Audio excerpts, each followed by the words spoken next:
Welcome to my student. बहुत बहुत स्वागत है आपका मेरे चैनल में। बहुत ढेर सारा प्यार कि आप लोग मुझे देख रहे हैं और सब्सक्राइब कर रहे हैं, शेयर कर रहे हैं।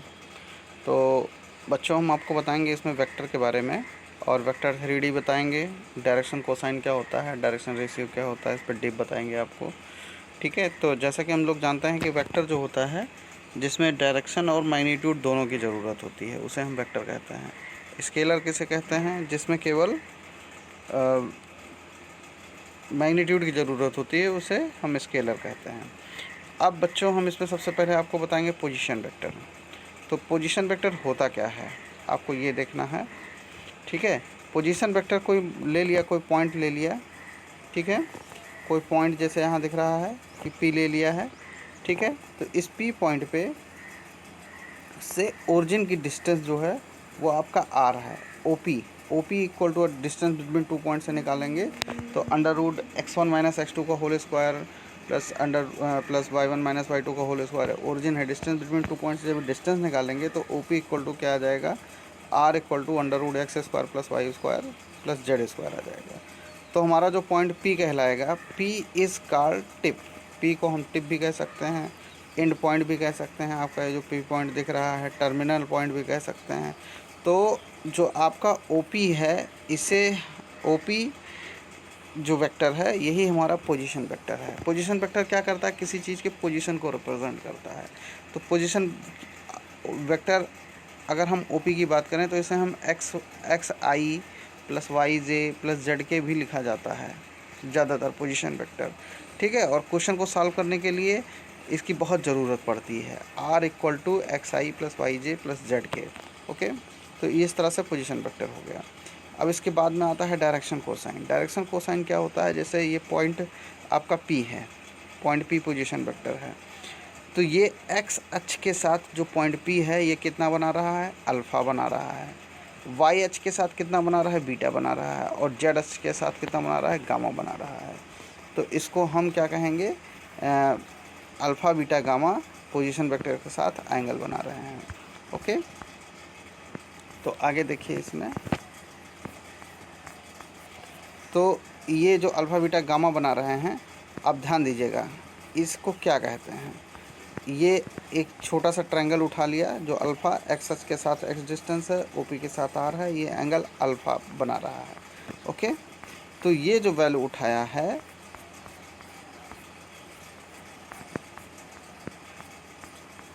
तो ध्यान दीजिएगा, यहाँ से अगर हम वैल्यू निकालें,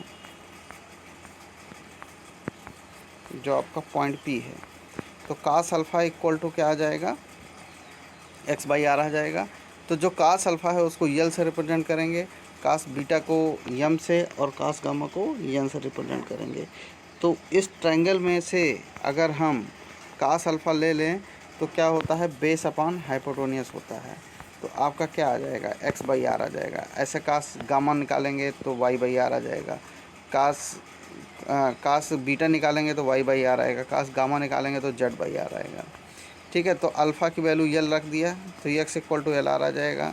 बीटा की वैल्यू वाई रख दिया तो Y equal to M R आ जाएगा। और गामा की वैल्यू अगर हमने एन रख दिया तो Z equal to N R आ जाएगा।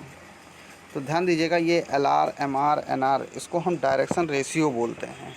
क्या बोलते हैं बच्चों? डायरेक्शन रेशियो बोलते हैं। Is donated by A B C.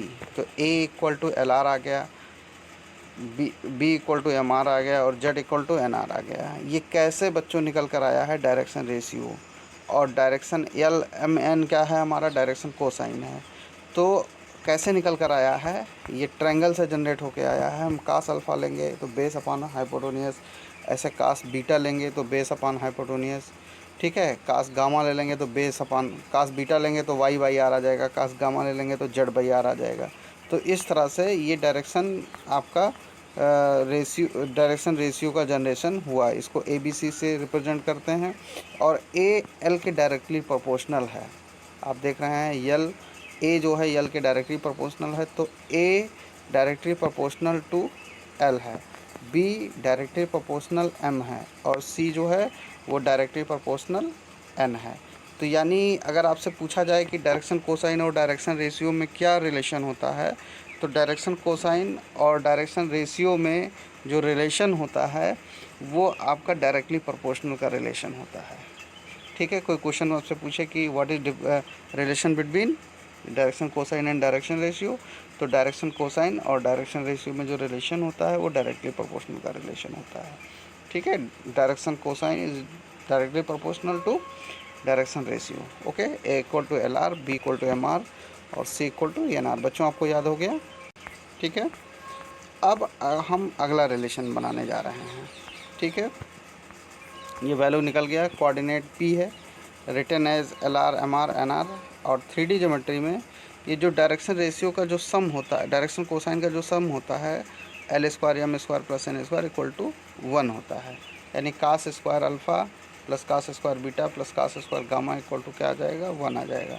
तो यल की वैल्यू क्या आ जाएगी? एक्स बाई आर, एम की वैल्यू वाई बाई आर और जेड की वैल्यू एन की वैल्यू जेड बाई आर। ठीक है, क्रॉस मल्टीप्लाई कर देंगे तो X square plus Y square plus Z square by equal to R square. अब हम एक्स की वैल्यू पुट कर दें, वाई की वैल्यू पुट कर दें और जेड की वैल्यू पुट कर दें और क्रॉस मल्टीप्लाई कराएंगे तो क्या आ जाएगा? A square plus B square plus C square equal to R square. ठीक है, तो आर की वैल्यू कितनी आ जाएगी? Under root A square plus B square plus C square, ये आपका निकल जाएगा। ठीक है, इसको समीशन ए स्क्वायर लिख सकते हैं। तो बच्चों क्या आपके समझ में आया कि L square plus M square plus N square ये होता है 1 के बराबर, और A square plus B square plus C square ये किसके बराबर होता है? आर स्क्वायर के बराबर। तो इस तरह से हमने आपका डायरेक्शन कोसाइन का आपस में रिलेशन और डायरेक्शन रेशियो का आपस में रिलेशन आपको मैंने बताया। तो बच्चों आपके कुछ समझ में आया डायरेक्शन रेशियो और डायरेक्शन कोसाइन क्या होता है? ठीक है, अब ये टाइप ऑफ वेक्टर होते हैं, ये भी आप जान लीजिए। Relation between direction cosine and direction ratio, ध्यान दीजिएगा। A equal to L R, B equal to M R, Z C equal to N R निकाल चुके हैं। तो एल एम एन इसकी वैल्यू पुट कर दिया गया और आर की वैल्यू क्या है? Under root A square plus B square plus C square. ऐसे आर की वैल्यू तीनों जगह उठा के पुट कर देंगे। Type of vector, unit vector किसे कहते हैं? Vector A cap equal to vector A upon modulus A, ये आपका यूनिट वेक्टर होता है। ज़ीरो वेक्टर होता है, जीरो वेक्टर को जिसका मैग्नीट्यूड 0 हो। ठीक है, जैसे आपका क्या है? ए डैश ए वेक्टर ए खुद का खुद से ए पोजीशन वेक्टर। ओके, बी भी निकालोगे, पी निकालोगे, इसे जीरो वेक्टर कहेंगे। प्रॉपर वेक्टर किसे कहते हैं? एनी नॉन जीरो वेक्टर, कोई भी नॉन जीरो वेक्टर हो यानी जीरो वेक्टर ना हो उसे हम प्रॉपर वेक्टर कहेंगे।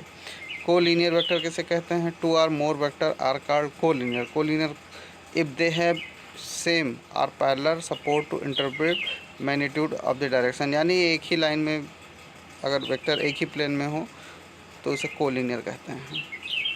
ठीक है, ध्यान दीजिएगा, अगर ए और लैम्डा ए को लीनियर हैं, in general two vector A and B को linear, then we find the scalar lambda, हमें लैम्डा की वैल्यू निकालना होता है। ठीक है, such that B equal to lambda A होगा। ठीक है, अगर आपसे कोई क्वेश्चन पूछा जाए कि अगर दो वेक्टर को लीनियर हैं तो ये वैल्यू निकालो, तो ठीक है, तो B equal to A lambda put कर देंगे, उसमें लैम्डा पुट करके और हम लैम्डा की वैल्यू निकाल के उठा के पुट कर देंगे। तो इस तरह से मैंने आपको टाइप ऑफ वेक्टर बताया, unit vector, zero vector, proper vector किसे कहते हैं और को लीनियर वेक्टर किसे कहते हैं। चलिए अब आगे देखते हैं। Concept of vector in a plane, कोई वेक्टर प्लेन में होगा तो क्या होगा, ध्यान दीजिएगा। पी क्यू निकाल लेंगे डिस्टेंस बिटवीन 2 पॉइंट से, आपका पी क्यू निकल जाएगा 3D फिगर में, और जब 3D फिगर आएगा तो एक आपकी जेड की एंट्री हो जाएगी। तो आप कंपोनेंट आप क्या देख रहे हो? x2 माइनस x1, यानी ये x का कंपोनेंट है, x का कंपोनेंट क्या है? x2 माइनस x1, और कंपोनेंट ऑफ y, अब जब वेक्टर कंपोनेंट निकालोगे तो x2 माइनस x1 i हो जाएगा वेक्टर कंपोनेंट। ओके, अब आगे देखिए,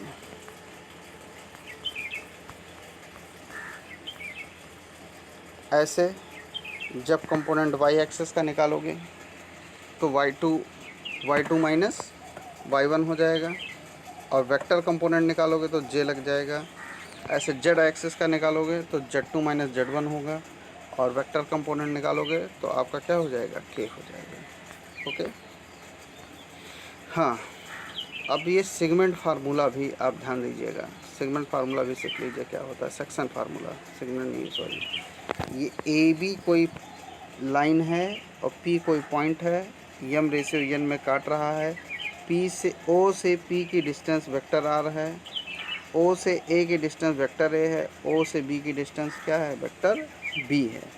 तो हम वेक्टर आर निकाल सकते हैं, ध्यान दीजिएगा, एम इंटू बी, ध्यान दीजिएगा क्या ले सकते हैं, यम, ये आपका यहाँ एम दिख रहा है और ये आपका बी दिख रहा है, इन दोनों का प्रोडक्ट, ठीक। और यहाँ पर यन दिख रहा है और ए दिख रहा है, इन दोनों का प्रोडक्ट, इन दोनों का प्रोडक्ट करेंगे, यम इंटू बी और यन इंटू ए, और यम और यन को दोनों क्या कर देंगे, सम कर देंगे। तो इस तरह से हमारा वेक्टर आर निकल जाएगा। और अगर एक्सटर्नली कट कर रहा है, ध्यान दीजिएगा, एक्सटर्नली कट कर रहा है पी पॉइंट, ये पी पॉइंट उठ के कहाँ चला गया है, यहाँ पर चला गया है। पहले पी पॉइंट कहाँ पर था, यहाँ था। तो एक्सटर्नली अगर काटेगा तो माइनस साइन लग जाएगा, फार्मूले के बीच में यहाँ माइनस लग जाएगा। ओके, सेंट्रॉइड ऑफ ट्रायंगल किसे कहते हैं, सेंट्रॉइड निकालना कैसे सीखोगे, ध्यान दीजिएगा। अब अगर मिड पॉइंट है तो A vector A plus B by 2 हो जाएगा। तो सेंट्रॉइड ऑफ ट्रायंगल निकालना है बच्चों। ओके, तो सेंट्रॉइड ऑफ ट्रायंगल देखिए, सेंट्रॉइड ऑफ ट्रायंगल निकालने के लिए क्या करना है, ये देखिए आपका ये सेंट्रॉइड ऑफ ट्रायंगल है, तो इसके लिए ए होगा, सी होगा, ऊपर ए होगा, तो तीनों का सम कर देंगे, डिवाइड बाई 3 कर देंगे। तो इस तरह से हम सेंट्रॉइड ऑफ ट्रायंगल निकाल सकते हैं। तो बच्चों ये वीडियो हमारा कैसा लगा आप हमें कमेंट बॉक्स में बताइएगा, शेयर करिएगा, सब्सक्राइब करिएगा, लाइक करिएगा। आगे हम आपको और प्रैक्टिस आपको करके दिखाएंगे कि डायरेक्शन कोसाइन के क्वेश्चंस कैसे लगाने हैं, डायरेक्शन रेशियो से क्वेश्चन कैसे लगाने हैं, इसको हम अगले वीडियो लेक्चर में आपको हम बताएंगे। ठीक है, तो बने रहिएगा हमारे चैनल के साथ में, बेल आइकन प्रेस कर दीजिएगा ताकि आपको मेरी नोटिफिकेशन मिलती रहे। Thank you very much.